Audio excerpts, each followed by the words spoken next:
সুন্দর একটা মন নিয়ে মদিনাতে যাও, বলো সুন্দর একটা মন নিয়ে আয় খান। তোরা কত কইলে নামাজ করতে না, থাক কথা না কইলে থাক থাক থাকবো না। ওরা আমার কাছে ভালো গুলা গুণা নাই, আমার গুণা আছে, কথা হয় না। এগুলোর একটার কিন্তু গুণা শুরু হয়নি, আমাকে কিন্তু গুণা অভাব নাই, ঠিক কিনা? কথা কইলে উড়াই দিব। খানায় কাবায় গেলে আশিক আল্লাহর মেহমান, মদিনাতে গেলে আশিক নবীর মেহমান। মারহাবা কয় না? খানায় কাবায় মক্কা শরীফ গেলে আশিক আল্লাহর মেহমান, মদিনা শরীফে গেলে নবীর মেহমান। কত যে মেহমানদারি গিয়ে দেখে নাও বাবা, কত যে মেহমানদারি গিয়ে দেখে নাও। আজব প্রেমের কারবার চলে, যে যা পারো নাও, বলো আজব প্রেমের কারবার চলে। হ্যাঁ বাবা, প্রথমেই বলল আমার এই কোরআন পরহেজগার যারা তাদেরকে হেদায়েত দিবে। মাওলানা সাহেব, পরহেজগার হইতে হইলে নামাজ লাগে, পরহেজগার হইতে হইলে আওয়াবিল লাগে, পরহেজগার হইতে হইলে তাহাজ্জুদ লাগে, পরহেজগার হইতে হইলে চাষের নামাজ লাগে, পরহেজগার হইতে হইলে সকাল সন্ধ্যায় জিকির লাগে, পরহেজগার হইতে হইলে বাবা সালাতুত তাসবিহ লাগে, পরহেজগার হইতে হইলে কোরআন তেলাওয়াত লাগে, পরহেজগার হইতে হইলে মানুষকে ইবাদতমুখী হইতে হয়। এখন এই উত্তরবঙ্গের বান্দরের দলেরা এরা শুধু ইবাদতের বিরুদ্ধে লেগেছে। এমন একটা জায়গা বাদ নাই যেই জায়গায় তারা হাত দেয় নাই। আওয়াবিন সহ, ইশরাক সহ, সালাতুত তাসবিহ সহ, কাবলাল জুমা বাদাল জুমা সহ, শবে বরাত, শবে মেরাজ, আশুরা, মানে একটা ব্যাপারও বাদ নাই। বাবার নামে মার নামে একটু খতম পড়াইবেন, এইটাও তারা নিষেধ করতেছে। হায় হায় হায় হায় হায় হায়, একটা জায়গাও তারা বাদ রাখে নাই শেষ পর্যন্ত। আমি একটা ব্যাপারে একটু কঠিন ছিলাম, যে কদরের ব্যাপারে অন্তত কিছু বলতে পারবে না, যেহেতু কদরের কথা কোরআনে আছে।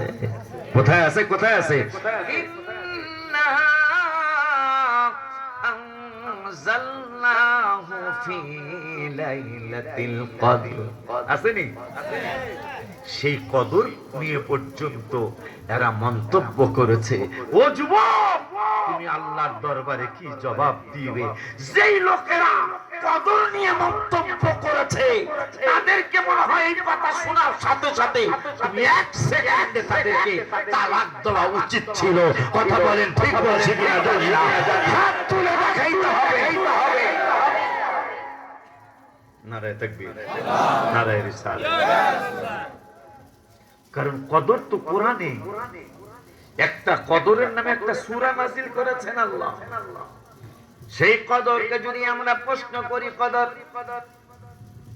এ রমজান আমার পুরানো ওয়াজ, একটা ওয়াজ মনে হলো কদরের কথা মনে করে।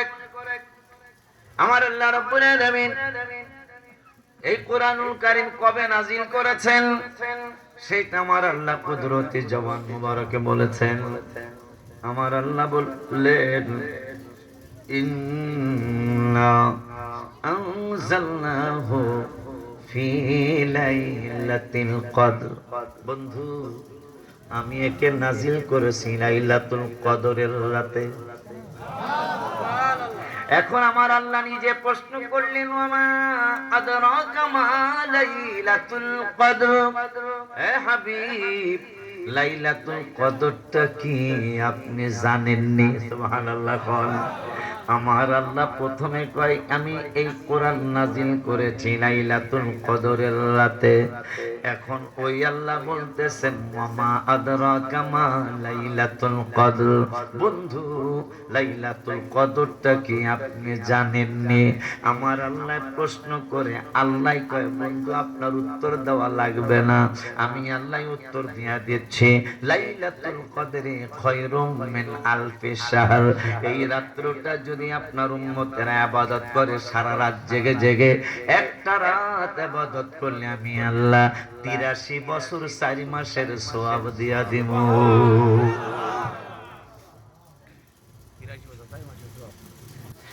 রমজান আমরা উম্মত মুহাম্মদীরা জানতে চাই, রমজান যদি কথা বলতো আমাদের সাথে, কি জানতে চাও তোমরা? আমরা যদি বলতাম রমজান তোমার মধ্যে নাকি একটা নফল করলে ফরজ হয়ে যায়, সুবহানাল্লাহ, তোমার মধ্যে নাকি একটা নফল করলে ফরজ হয়ে যায়, তোমার মধ্যে নাকি একটা ফরজ করলে 70টা ফরজ হয়ে যায়, এত সম্মান কেন তোমার রমজান? কত রমজান আমাদের দেশে করে, কথা পায় না। আমাদের দেশের রমজান বিড়ি খায়, কথা পায় না, আছে না? আমাদের দেশের ফাতেমায় রেলে নে বইয়া বইয়া বিড়ি খায়, আর নবীজির কন্যা ফাতেমা জান্নাতের সরদারিনী, সুবহানাল্লাহ কয় না? এই তোমরা কই যাও? আমরা পিছনে কিন্তু যাবো, আগে যেহেতু সামনে যে কথাগুলো যেগুলো শেষ করি। আল্লাহ বলল পরহেজগারদেরকে কোরআন হেদায়েত দিও, তা পরহেজগার হইতে ইবাদত লাগে। এখন খালি ইবাদতের বিরুদ্ধে কথা চলছে, কথা কয় না কেন? মানুষ যেন হেদায়েত হতে না পারে। আপনি চিনতে কেন ভুল করবেন? যাদের মুসলমানদের পক্ষে কথা আসে না, ইসরাইলদের পক্ষে কথা আসে, নাউজুবিল্লাহ বলা যায় না? আব্বা জান, বাবা জান, ও আব্বা, রমজানকে যদি জিগাই, রমজান তোমার এত সম্মান কেন? তোমার আগে ইবাদত করলে একটা নেকি পাইতাম, কিন্তু তোমার মধ্যে নাকি একটা নফল করলে একটা ফরজের সমান সওয়াব পাবো। একটা ফরজ করলে 70টা ফরজের সওয়াব পাবো। রমজান তোমার এত সম্মান কেন? রমজান যদি কথা বলতো, রমজান আমাদেরকে বলে দিত আমার এত সম্মান হওয়ার কারণ হলো ইন্না আনজালনাহু ফি লাইলাতিল কদর। আমার আল্লাহ এই রমজানের মধ্যে কদরের একটা রাত্র দিয়েছেন। ওই কদরটা আমি রমজানের মধ্যে থাকার কারণে আমি রমজানের এত দাম হয়ে গেছে। আমার এত দাম হতো না, হে উম্মতে মুহাম্মাদী, আমার এত ইজ্জত হতো না। আমার ইজ্জত হওয়ার কারণ হলো আমার এই রমজানের মধ্যে একটা রাত্র আছে। ওই রাত্রটা যদি সারা রাত তোমরা জেগে জেগে ইবাদত করো, ওই তোমরা 83 বছর 4 মাস ইবাদত করলে যা নেক হইতো, একটা রাত্র করলে তা হয়ে যাবে। আমরা যদি জিগাই রাত্রটা কি, রমজান বলে দিবে ওই রাত্রটা হইল কদরের রাত্র। এখন যদি কদরকে জিগাই, ও কদর তোমার কাছে জানতে মনে চায়, আমরা রমজানের জিগাইলাম রমজান তোমার এত ইজ্জত কেন? রমজান আমাদেরকে উত্তর দিল আমি রমজানের মধ্যে 1000 মাসের চেয়ে একটা রাত আছে, যেইটা রাত্রে ইবাদত করলে 83 বছর 4 মাস ইবাদত হয়। ওই রাত্রটার কারণে আমি রমজানের এত দাম হয়ে গেল। ও কদর, তোমারে পায়া রমজান দামি। এখন তোমার কাছে প্রশ্ন করি, তুমি কদর কেমনে দামি হইলা? তোমার এত দাম বাড়লো কেমনে? কদর আমাদেরকে বলে দিত, এ দুনিয়ার মুসলমান, আমি কদরের এত দাম হইতো না, কিন্তু কদরের দাম হওয়ার কারণ হলো আমি কদরের রাত্রে আমার আল্লাহর কোরআন নাজিল শুরু হয়েছে, এই জন্য আমি কদরের দাম বেড়ে গেছে। এখন যদি আমরা কোরআনকে জিগাই, কোরআন রমজানকে জিগাইলাম তোমার দাম বেশি কেন? রমজান কইল আমি কদর পায়া দামি। আবার কদরকে যদি জিগাই, কদর তোমার এত দাম বাড়লো কেন? কদর বলে দিচ্ছে কোরআন পায়া আমি দামি। এ কোরআন এখন তোমার কাছে জানতে চাই, রমজান দামি কদর পায়া, কদর দামি কোরআন পায়া, তুমি কোরআন এত দামি কি পায়া? কোরআন আমাদেরকে যদি সৎ কথা বলতো, বলে দিত দুনিয়ার উম্মতে মুহাম্মাদে, আমি কোরআনকে আমার আল্লাহ মুসা কালিমুল্লাহর উপর নাজিল করেন নাই, আমি কোরআনকে আমার আল্লাহ দাউদ নবীর উপর নাজিল করেন নাই, আমি কোরআনকে আমার আল্লাহ ঈসা নবীর উপর নাজিল করেন নাই, আমি কোরআনকে আল্লাহ ইব্রাহিম নবীর উপর নাজিল করেন নাই, আমি কোরআনকে আমার আল্লাহ শ্রেষ্ঠ নবী, শ্রেষ্ঠ রাসূল, সমস্ত মাখলুকাতের নবী যিনি রহমাতুল আলামিনের উপর আমার আল্লাহ আমি কোরআনকে নাজিল করেছে। ওই নবীর উপর নাজিল হওয়ার কারণে আমি কোরআনের এত দাম বেড়ে গেছে। সুবহানাল্লাহ। এই জন্য রওজা শরীফের সামনে 8 তারিখ, এই চলতি মাসের 8 তারিখ 3:34 থেকে দিও আল্লাহ মদিনাতে যাব, প্রাণ ভরে মন ভরে জিয়ারত করি, প্রাণ ভরে মন ভরে জিয়ারত করিব, তৌফিক দিও আল্লাহ মদিনাতে যাব, প্রাণ ভরে মন ভরে জিয়ারত করিব, প্রাণ ভরে মন ভরে জিয়ারত করিব। রওজা শরীফের সামনে আয় নবীজি বলে গেলাম, গজলটা লেখা আছে ডায়েরির মধ্যে, আপনারা শুনবেন, ইউটিউবের মধ্যে ছেড়ে দিয়েছে, ওরা শিখে নেবেন, এইটা নতুন গজল।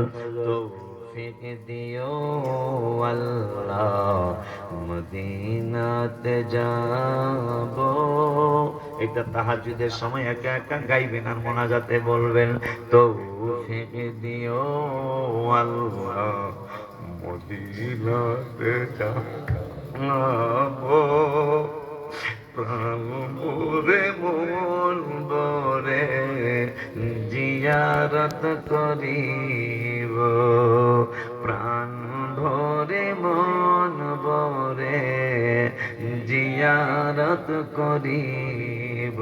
এটা চলতি মাসের 8 তারিখে, 8 তারিখে বিকাল 3:34 এই গজলটা আমি লিখছি। আলহামদুলিল্লাহ বলুন।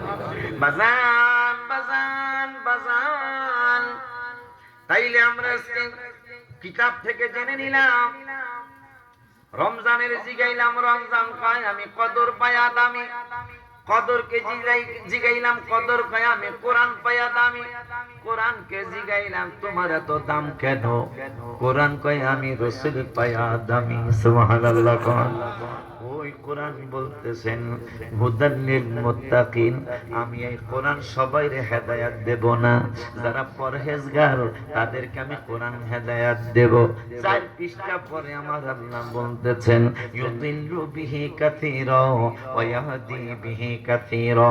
আমার এই কোরআন, আমার আল্লাহ কয় এই কোরআন পয়রা সঠিক বুঝের কারণে একদল মানুষ হেদায়েত পেয়ে যাবে, আর একদল মানুষ কোরআন পড়বে, কোরআনের কথা বলবে, কিন্তু বেকা বুঝার কারণে, সিরাতে মুস্তাকিম না বুঝার কারণে, হক পথ না বুঝার কারণে কোরআন পড়বে, কিন্তু হেদায়েত পাবে না, বরঞ্চ গোমরাহ হইয়া যাবে। বলল কে? জোরে কান। এখানেই হইল ব্যাপার। এই কোরআন পড়ে আল্লাহ বলতেছেন একদল হেদায়েত